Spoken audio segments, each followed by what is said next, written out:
Welcome to Prasad's kitchen. నేను మీ ప్రసాద్ వేములపల్లి. మనం బెండకాయ చేసుకుంటూ ఉంటే దాంతో జిగురు వచ్చి కూర అందరికీ నచ్చదండి.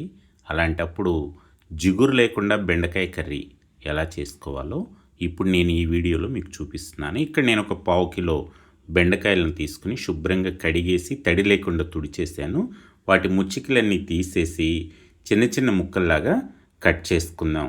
ఎంత చేసినా కూడా ఈ బెండకాయ ఫ్రైలో జిగురు వచ్చేసి లేదా ముక్క చితికిపోయి కూర అంత బాగుండదండి.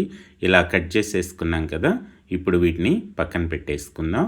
స్టవ్ వెలిగించి కడాయి పెడుతున్నాను. ఇందులో 2 టేబుల్ స్పూన్లు నూనె వేస్తున్నాను. ఒక ఎండుమిరపకాయని చిన్న ముక్కల్లాగా తుంచుకుని వేసుకుందాము.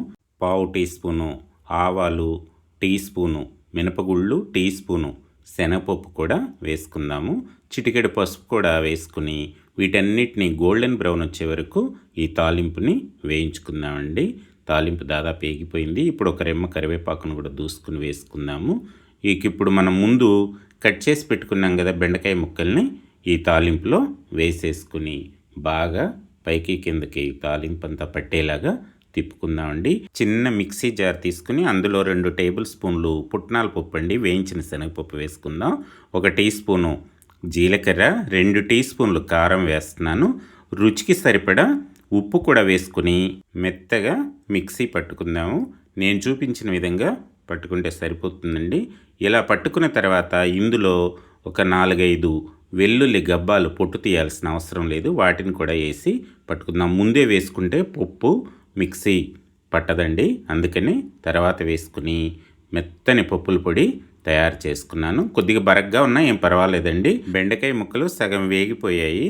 ఇందులో 2 టీ స్పూన్లు పెరుగు వేస్తున్నాను. ఈ పెరుగు వేసుకోవడం వల్ల బెండకాయ ముక్కల్లో ఉన్న జిగురంతా కూడా విరిగిపోతుంది. అసలు ముక్కలన్నీ కూడా పొడి పొడిలాడతాయి.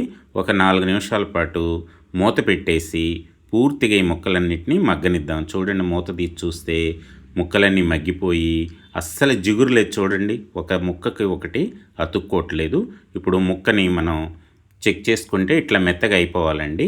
ఇప్పుడు మనం దీంట్లో ముందు మనం సిద్ధం చేసుకున్నాం కదా పప్పుల పొడిని, ఆ పొడిని కూడా వేసేసుకుందాం. ఈ పప్పుల పొడి వేసుకోవడం వల్ల బెండకాయ ఇగురు ఎంతో రుచిగా ఉంటుందండి, చాలా బాగుంటుంది. అసలు ఫంక్షన్లో చేసుకునేంత గొప్పగా ఉంటుంది. ఎక్కువ ఆయిల్ కూడా పట్టదు, అంత బాగుంటుందండి. ఒక 3 నిమిషాల పాటు ఈ పొడి అంతా కూడా ఈ ముక్కలకి పట్టించేలాగా వేగించేసుకున్న తర్వాత స్టవ్ ఆఫ్ చేసేసేద్దాము. జిగురు లేని బెండకాయ ఫ్రై రెడీ అయిపోయింది. దీన్ని వేరే డిష్లోకి చేంజ్ చేసేస్తున్నాను. ఇంత సింపుల్ ఫ్రై మీకు కూడా నచ్చింది కదా? నచ్చితే లైక్ చేసి షేర్ చేయండి. నా ఛానల్ని కూడా సబ్స్క్రైబ్ చేయండి. థ్యాంక్ యూ వెరీ మచ్ అండి.